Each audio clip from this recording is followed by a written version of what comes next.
Namaste. Namaste. I have a thing at home that kind of looks like this without, I should bring it one day.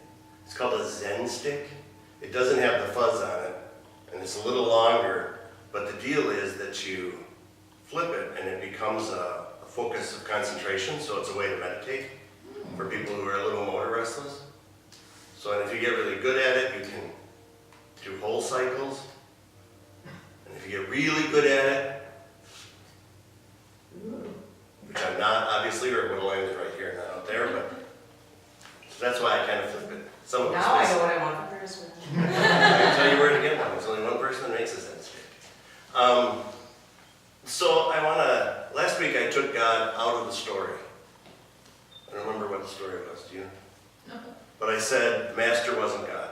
I wanted to suggest we could take God out of being the master. I want to take God out of being the master in this gospel story again. And the reason I want to do that is because the third servant said to the master, I know you're unfair, and you reap where you don't sow. And so I want to say this can't be God. But making it not God makes the lesson better. There's a coffee pot popping. The light flavor. Yeah, because it's all my master wiring plan. So the reason I called this, I thought of Dick Van Dyke. I was thinking, this is completely tangential, but when I was taping down the cord out there, I thought we should just get a rug, and then when we need to plug in the camera, because I forget to charge it, we could put a rug out there. And then I thought of those Dick Van Dyke commercials back in the day, where he was like rolling around, crawling around on a floor full of smoke, and because there was cords under the rug, and it was very tangential. See if nobody else remembers those commercials. Never mind that. Let's go for it on YouTube then. Yeah, Dick Van Dyke Fire was like, it was like a public service announcement campaign to stop people from burning down their house by putting 57 extension cords under throw rugs and then walking over until they wore down. Oh. Anyway, I digress.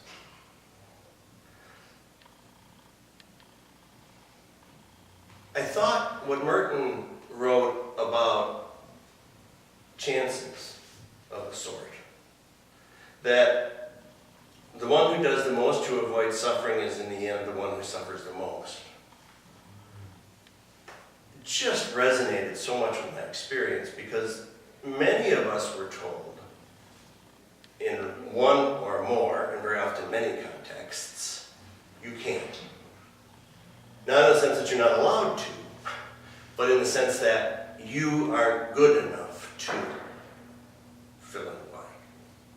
And the result is that if you hear it enough, you don't try. You start to believe, I'm not good enough to. Now there are clearly some things that I'm not good enough to do.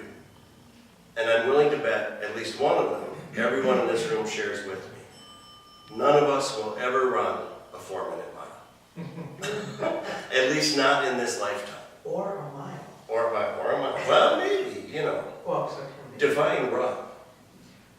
I remember on the Biggest Loser, they had this guy who one year they were doing remember that guy that so annoyed me? He always kind of looked like he was, forgive me, crapping his pants. He had that kind of expression. And when they did the marathon, he ran the marathon, but what he was doing wasn't really running. So. Probably because he was crapping his pants. But, so there are some things that we can't do and won't do. But even those things, had we cared enough, now a 4-minute mile, maybe not, a 6-minute mile, had we cared enough when we were younger, we probably could have. So the only person who can really define accurately what we can't do is us. But many of the things we believe we can't do, the only reason we can't do them is because we believe we can't. So you get these three servants, right? And the master gives to each according to their ability, which is another reason I don't believe the master's God. If the master assessed that this third guy wasn't going to do well, why in the world would he be upset when he came back and the third guy didn't do well, if the master was God, right? And in the end, none of them lost money, right? He didn't come back and said, some guy said, well, you know, I blew it on loose liquor and cheap women. Or is it cheap liquor and loose women? I don't know. But they all at least gave back what they got. And this interest thing, you know, you should have put it in the bank and given me interest, was a more impressive argument 15, 20 years ago than it is today when you put it in the bank and get, what, 1%, 0.5%.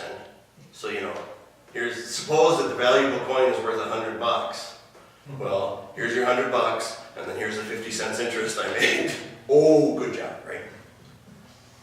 The second guy is the overachiever. Because the second guy, the guy with the 2 coins, you get the 5 coins, the 2 coins, the 1 coin. The 5 coin doubles his money. Right? The second guy is supposed to not be quite as skilled. So he only gets 2 coins. He doubles his money. Nobody talks about him, right? He didn't sit there and say, well, that guy's better than me and this guy's not as good as I am, so all I have to do is land somewhere in the middle and I'm doing pretty good. He still applied himself and went above and beyond himself. Maybe because he didn't realize that he only got 2 because the master's assessment was he wasn't as good as the guy that got 5, but he could do better than the guy that got 1. When we're told that we can't do something by people who we trust and who we believe can assess that accurately, which means parents or close family or teachers, maybe bosses, but not always, and we buy into it, our reality changes. But it changes in such a way that it's no longer consistent with objective reality. So I may have all the skills I need, I may have all the talents I need, I may have all the motivation, all the ability, all the tools, but if I believe I can't, I won't. And even worse, if I get into that place that the third guy was in, and this is really who Merton was talking about, where I better cover my ass. I better, above all, not screw up. So I'm going to bury the coin, because then it'll be okay. What ends up happening? It's not okay. So he's this guy who's trying to avoid suffering with all his might, and in the end, he finds it. Because what you look at is where you go. Remember Milwaukee, if you're watching a video and you're not from Milwaukee, your football team sucks. But, but more importantly, here, you know, we have that thing about edging the lawn, right? The lawn can't go over onto the sidewalk. So nowadays, most people turn their weed whacker and it trims the excess grass. But back in the day, when I was a child, so many years ago, the edgers were like on a stick, you know, and you had to, and it was a lot of work with a wheel, yeah, and the spikes. And so a shovel worked better. But a shovel creates a ditch next to the sidewalk, exactly the width of a tire on a 20-inch bicycle. Oh, And I'm envisioning tragedy here. yeah, well, and I remember, you know, so you're riding your bike because you just got the training wheels off and you're on the sidewalk and your mother's overprotective so you can't go on the street anyway. And you're looking, and you're not watching where you're going. I'm looking at the edges of the sidewalk to see who's done it with a shovel. And by God, if it isn't true that every time I come across somebody that's done it with a shovel, I'm looking and my tire veers over into the ditch, which stops the tire, just like you grabbed it with a vise. And the back wheel, you go over, the wheel goes over. The only thing that saves you is you're on the edge of the lawn, so you probably end on the lawn. If you watch little kids learning to throw a baseball, they tend to do this. And the ball goes everywhere. The minute you teach them to look at where they want it to go, it starts going there. And the reason for that is because, I can't explain it, you can probably explain it physiologically better than I can, but our whole coordination system, hand-eye coordination is called that for a reason. We're designed, when we try and steer, direct our things, to be looking at where we want it to go so the rest of our muscles respond in kind, which is why when I'm looking at the ditch on the side of the sidewalk and my tire veers over and then I start to panic, well, it's all over. That's why when the kid goes to throw and winds up and he's looking over here and goes, oh look, here's my friend Billy, and throws the ball and it goes God knows where. Because it's where you're looking is where you're going to go. And I want to suggest the same is true about our lives. If we're looking to try and avoid suffering, we're looking for the ditch that's been edged by a shovel. And we will go in it every time. And because the best we believe we can do is status quo. Right? If all I can do is avoid suffering, this is it. Right now, whatever it is, that's the best I got. I'm never going to be surprised. See a C.S. Lewis moment, which I have those every 6 years. So I'm not going to be surprised by joy, in the words of C.S. Lewis. I'm going to be surprised because I didn't fall in the ditch. And what a difference that is, right? If I'm trying to avoid disaster, I will find it. Which isn't to say that if I'm focused on success, it's always going to be there. But I at least create the possibility that I'm going to end up there. Now, lest you think I've turned into Joel Osteen, I'm not just talking about, this is my Bible, forget what it's for. I'm not talking about making money, although I think the rules apply to that. I'm not talking about success in necessarily a consumer capitalist sort of way. But I'm talking about fundamental happiness. I'm talking about the fact that if you want to surprise yourself, sometimes you have to take a chance. Which means you cannot be in that place where you're avoiding the hole in the sidewalk. You have to go interview for the job that there's no way you're going to get it. Because you might. You have to go to that program that you don't think you're going to really fully understand what they're talking about. Because even if you don't, you're going to take away something more. You have to risk getting involved in somebody's life, even though that might be painful in the end. Because if you don't open the door to the possibility, then you're never going to get involved in somebody's life where it's actually joyful.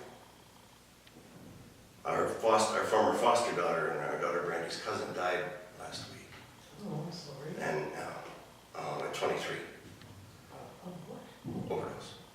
Released from prison and overdosed and died. And we tried, sounds like a very unhealthy attitude, but it really wasn't. We tried to save her. We tried to get her out of that family. And we couldn't. In the end, she chose to go back. And you see the result. And you could look at that and say, well, it was a bad idea to take the chance. But that's trying to avoid suffering.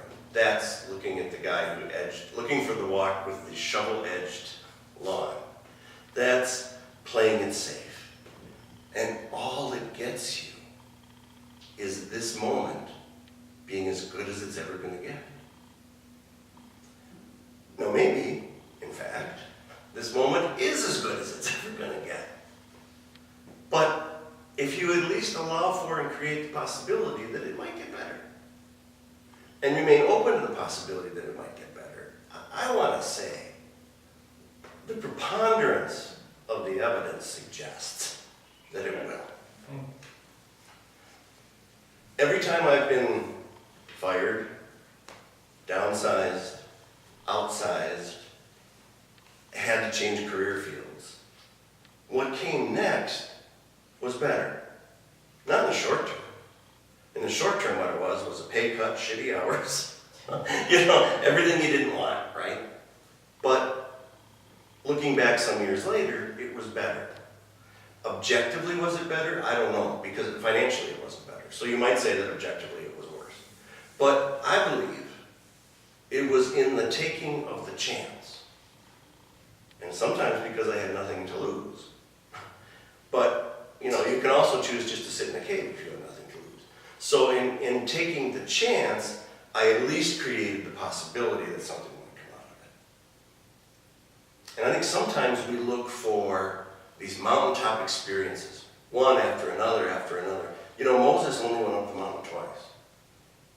And he only went up the second time because he screwed up and broke the damn tablets. Right? So, that's twice in a whole life. And one of them was arguably avoidable and shouldn't happen. So why are we always looking for the mountaintop? Maybe what we need to do is look at whatever's in front of us as a step, like in a flight of stairs. And you never know. If you string enough steps together, you end up in a better place. But if you decide you can't, I promise you, you won't. If you decide life is avoiding misery, I promise you it will be. If you decide life is $5 million, I cannot promise you that's what's going to happen. You know, that's like, if you believe that, there's a place back there. But if you at least allow that life is possibility, that we can choose to look for the shovel-edged sidewalk, or we can celebrate the sloppy neighbor who doesn't care if the grass overhangs his walk. And which one we choose to do will determine where we're going, because what we look at is where we go. Amen. Yeah.